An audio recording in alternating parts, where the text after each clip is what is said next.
Alex Eala had already lost this battle once. Now Amanda Anisimova is back across the net, and the timing could not be more dramatic.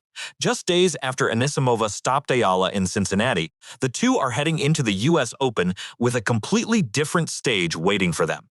And for Eala, this isn't just another opponent. It's unfinished business.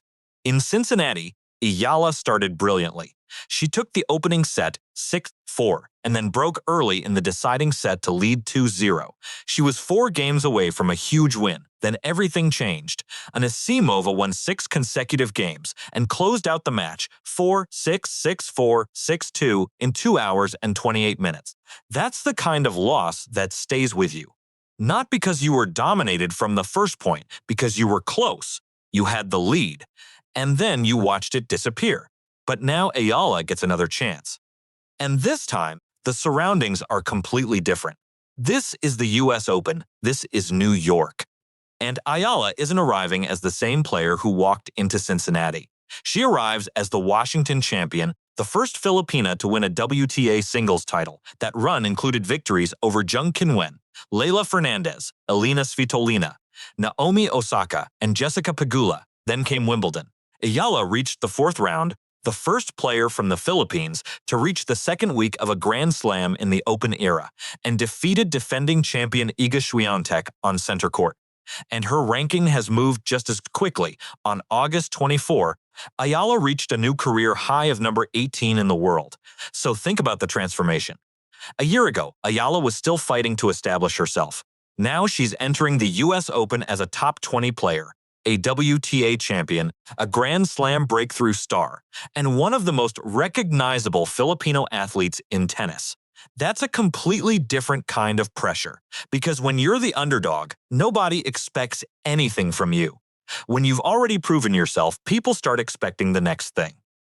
And that's exactly what makes this rematch so interesting. Cincinnati showed that Anisimova can hurt Eala. She found a way to turn the match around, even after Eala took control of the opening set, and went ahead 2-0 in the 3rd. But Cincinnati also showed something else. Eala was good enough to put herself in that position against a top-level opponent. The problem wasn't whether she belonged, the problem was finishing. And that's a very different problem, because finishing is something experience can change. It's something confidence can change. And it's something a painful loss can teach you. Now Eala has had time to sit with exactly what happened. She knows how Anisimova plays. She knows what happened when the momentum turned. And Anisimova knows exactly what it feels like to have Eala standing across the net with a match slipping away from her. So who has the advantage? That's where the New York factor enters. Because Eala isn't walking into the US Open quietly. Her Filipino following has grown dramatically alongside her results. Washington showed how strongly supporters could rally around her. Toronto and Cincinnati continued that pattern. And now she's arriving at the biggest American tennis event of the year. For Eala, that support can feel like home. She has never had a Grand Slam in the Philippines. But when she steps onto a court in New York and sees Philippine flags around the stands, the atmosphere can give her something most players never experience at a tournament this far from their own country. A home crowd without a home Grand Slam. That's powerful, but it also raises the stakes because thousands of people can scream your name. They can wave the flags, they can make the stadium shake, but when the first ball is served, none of them can hit the next forehand for you. And that's exactly why this rematch matters. Cincinnati gave Anisimova the answer. New York gives Eala the chance to write a different one. But there was something Anisimova couldn't recreate from Cincinnati. The atmosphere waiting for Eala in New York. By the time Eala arrives at the US Open, the Philippine flags are no longer a surprise. They're becoming part of the picture. Families arrive together. Supporters wear the colors. Phones come out before the match even begins. Her name travels through the grounds before she steps onto the court. And this didn't happen overnight. Washington started it. Toronto showed that the support could follow her.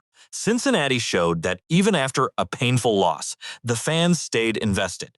Now it reaches New York, and that's what makes this different from ordinary athlete popularity. Eala isn't simply collecting individual fans one match at a time. She's becoming a focal point for a much larger Filipino community. People who may not have grown up following professional tennis suddenly have a reason to care about one player, a reason to check the schedule, a reason to buy a ticket, a reason to wear the flag. Eala isn't walking into New York with just a fan base. She's walking into a city where an entire community already has a reason to care about her. And that makes the rematch with Anisimova even more interesting, because imagine being Eala. You remember Cincinnati. You remember winning the first set.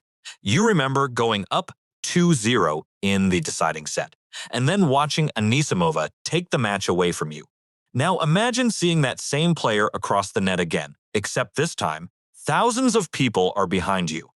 Every point you win gets a roar. Every mistake gets encouragement. Every comeback opportunity becomes a collective moment.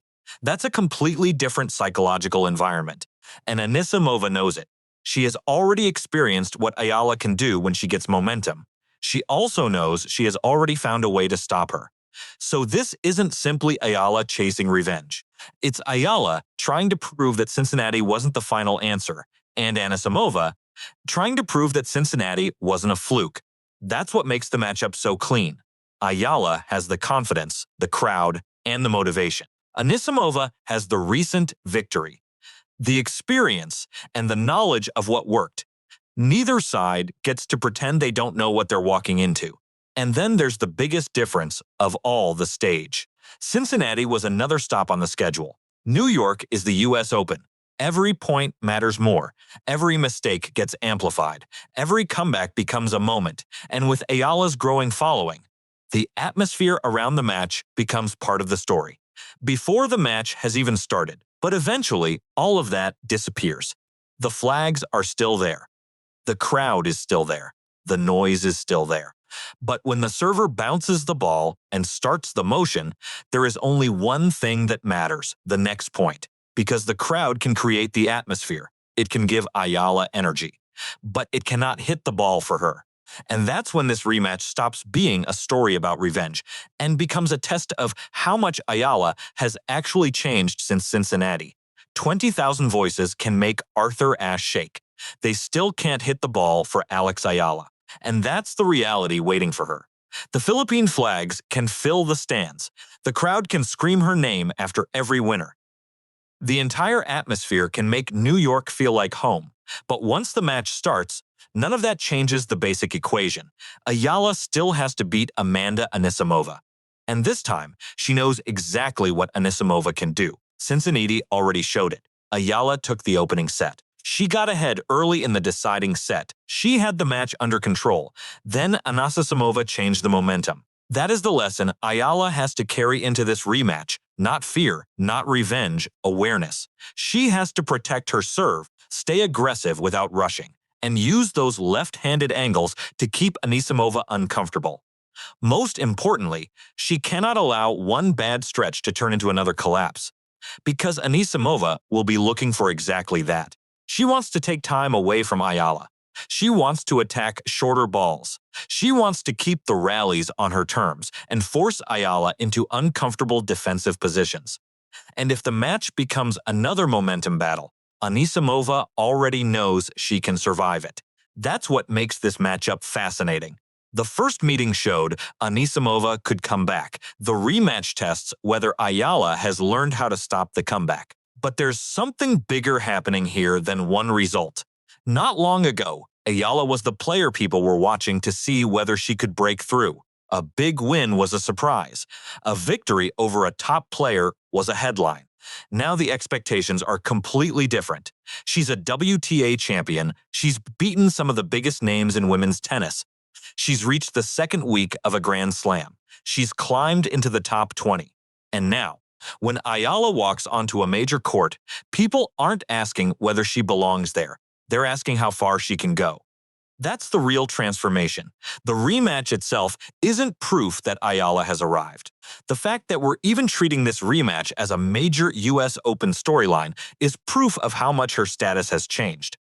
But that attention comes with a price, because the crowd is both a weapon and a burden. When Ayala is struggling, thousands of people can lift her. One big point can explode through the stadium. A comeback can become a collective experience. And knowing that an entire community is behind her can make a player feel like she's not fighting alone. But the same crowd can make every missed opportunity feel enormous. Every loss gets discussed, every collapse gets replayed. Every match becomes bigger than the player herself. The same crowd that can make a player feel 10 feet tall can make every mistake feel 10 times heavier. That's the part Ayala has to learn to control, because she cannot carry thousands of people onto the court with her. She has to carry only the next point. And that's where Cincinnati becomes important again. That loss showed her exactly how quickly control can disappear. New York gives her the opportunity to prove she can hold on to it. If Anisimova starts coming back, can Ayala slow the match down? If the crowd gets louder, can she stay focused? If she gets ahead again, can she finish? Those questions matter far more than the noise around the match. Because Ayala's story is no longer about getting noticed. The world has noticed. Now comes the harder part, living up to the attention. And whatever happens against Anisimova, that bigger story doesn't disappear. The young prospect has become a champion. The outsider has become a player opponents have to prepare for. And the Filipina, who once had to chase recognition, is now walking into major tournaments with thousands of people already waiting for her. She doesn't have a traditional home tournament, but she may have something almost as powerful, a community willing to make a tournament feel like home. So when those Philippine flags rise around the US Open, remember what they're really showing you. Not just support, expectation. Cincinnati gave Anisimova the win. New York gives Ayala the chance to change the ending. And when the first ball is served, there will be no crowd, no ranking, no hype, and no history that can play the point for her. Alex Eala will have one thing left to decide the story: her tennis.